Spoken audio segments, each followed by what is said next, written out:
नमस्कार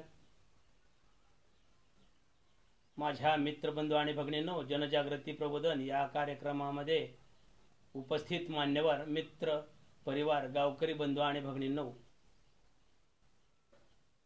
आपलं घरटं या संस्थेच्या वतीनं आणि माझ्या वतीनं तुम्हा सर्वांचे हार्दिक स्वागत। मी पंढरनाथ कत्रे। मित्रांनो, आस्तिक किंवा नास्तिक हा प्रत्येकाचा व्यक्तिगत विषय जरी असला तरी डोळसपणे विचारपूर्वक सत्य काय आहे हे जाणून घेण्यासाठी थोडंसं बोलतोय। मित्रांनो, पृथ्वीवर माणूस सोडून एकही प्राणी देवाला मानत नाही, असं का बरं असावं? पृथ्वी तर देवाने निर्माण केली आहे। जेथे माणूस पोचला नाही तिथे मंदिरे, मशीद किंवा चर्च सुद्धा नाही। वेगवेगळ्या भागात वेगवेगळ्या देवता आहेत, याचाच अर्थ देव सुद्धा एक नाही। सातत्याने नवनवीन देव तयार होत आहेत। वेगवेगळ्या पूजा प्रार्थना आहेत। जगातील देवांचे वेगवेगळे आकार वा त्यांना प्रसन्न करण्याच्या वेगवेगळ्या पूजा अर्चा कराव्या लागतात। मात्र मित्रांनो, सत्य हे आहे, आतापर्यंत ठामपणे मला देव भेटला असे कुणीही सांगू शकला नाही आणि त्याचा प्रत्यक्ष पुरावाही नाही। मानला तर देव, नाही तर दगड ही म्हण उगीच तयार झाली आहे। मित्रांनो, देव मानणारा न मानणारा सारखेच आयुष्य जगतोय। देव कोणाचेच काही भले वा वाकडे करू शकत नाही। भ्रष्टाचार, अन्याय, अत्याचार, चोरी, बलात्कार, आतंकवाद, निष्पाप लोकांचे बळी, समाजात दहशत माजवून गोळ्या घालून जीवे घेण्याचे कार्यक्रम केले जातात। त्यांचे देव हात धरू शकत नाही। एवढंच नव्हे तर मित्र बंधू भगिनींनो, मंदिर, मठ, आश्रम, प्रार्थना स्थळे आणि देवाचे वास्तव्य ज्या ठिकाणी मानलं जातं त्या ठिकाणी सुद्धा निरपराधांची हत्या होते। बालके, स्त्रिया सुरक्षित नाहीत। स्त्रियांवर, मुलीवर बलात्कार होतात। गोरगरिबांचे शोषण केले जाते। देव मानत असाल तर तुम्हीच सांगा। मित्रांनो, देव सर्वांचं रक्षण करतो।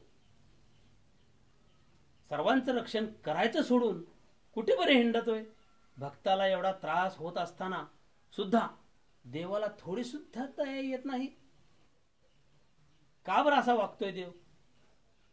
तुम्ही देवाची पूजा अर्चा मनोभावे न चुकता करता, मग तुम्ही गप्प का? तुम्ही देवाच्या कानाला धरून हे का सांगत नाही? देवभक्तांनो, एकदा तरी सांगा की, घडू द्या पुण्याचा मार्ग,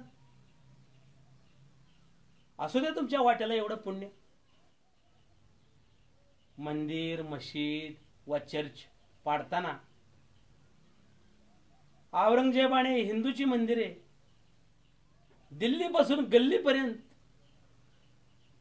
सर्व भुईसपाट केली, तरी एकदाही देवाने त्याला अडवण्याचा प्रयत्न केला नाही किंवा त्याला त्याची सजाही दिली नाही। असं का बरं मित्रांनो? हजारो लोक मेलेत। वर्षानुवर्ष मुक्काम मशिदीत चेंगराचेंगरीत अनेक निष्पापांचे बळी गेलेत। एकालाही त्याने वाचवले नाही। अभ्यास न करता विद्यार्थ्याला पास केलेला मला तरी कधी आढळला नाही। स्वतःला भगवंत म्हणून घेणारे साधू संत भोंदूबुवा सुद्धा सध्या झेलची हवा खात आहेत। का त्यांना भगवान बाहेर काढत नाही? जगात 250 कोटी पेक्षाही लोक देवच मानत नाहीत, तरी ते आनंदाने समाधानाने जगतात। हिंदू लोक अल्लाला मानत नाहीत, मुस्लिम देवाला मानत नाहीत आणि ईसाई अल्लाह आणि देवाला मानत नाहीत। हिंदू मुस्लिम गॉड मानत नाहीत, तरीही कोणत्याही देवाने विचारले नाही असं का बरं करतोय देव? बघा मित्रांनो, पृथ्वीवर तर त्याचा अधिकार असताना सुद्धा एवढी छोटी क्रिया सुद्धा करत नाही.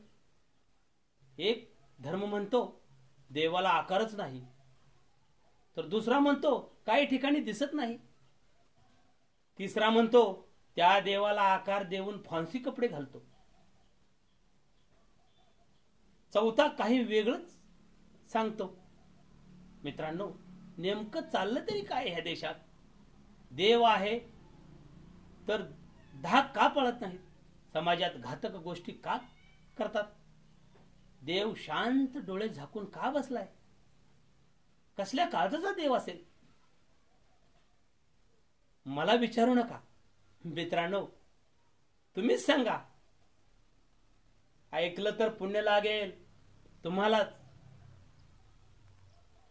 जो मांसाहार करतो तोही जगतो, जो नाही करत तोही जगतो, जो दोन्ही खातो पितो तोही जगतोच की. तुम्हीच सांगा. 33 कोटीपेक्षा अधिक देवदेवता आहेत.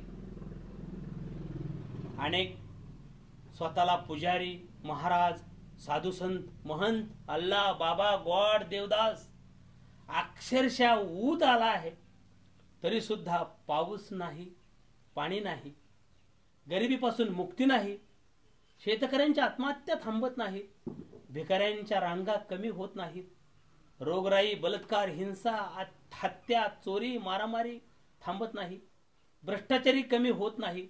मग तुम्हीच सांगा, कुठं आहे तुमचा देव?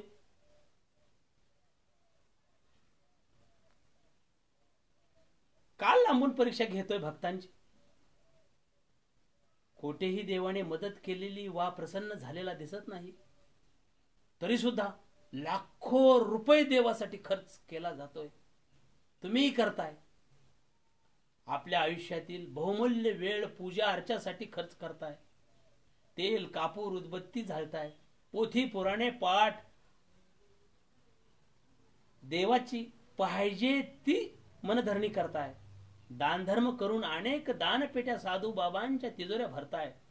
सोन्याच्या दागिन्यांनी देवाला आणि पुजाऱ्याला मडवताय.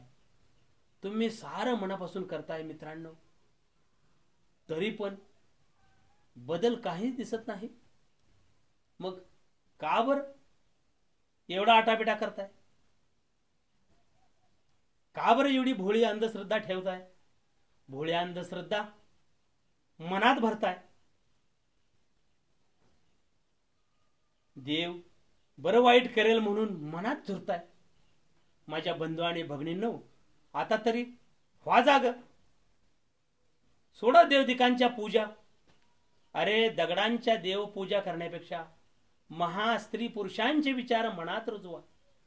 ज्ञानी विज्ञानी बना, प्रयत्नवादी बना, सत्यावर विश्वास ठेवा, सत्य बोलायची, मेहनत करायची सवय लावा. शेवटी तुमच्या हाती आहे. काय करायचं का असंच मरायचं? अंधश्रद्धेतून बाहेर पडायचं का स्वतःला ह्याच मलिन विचारात सडवायचं? तुमच्या हाती आहे. मित्रांनो, थांबतो इथेच. जय हिंद, जय महाराष्ट्र, जय भारत.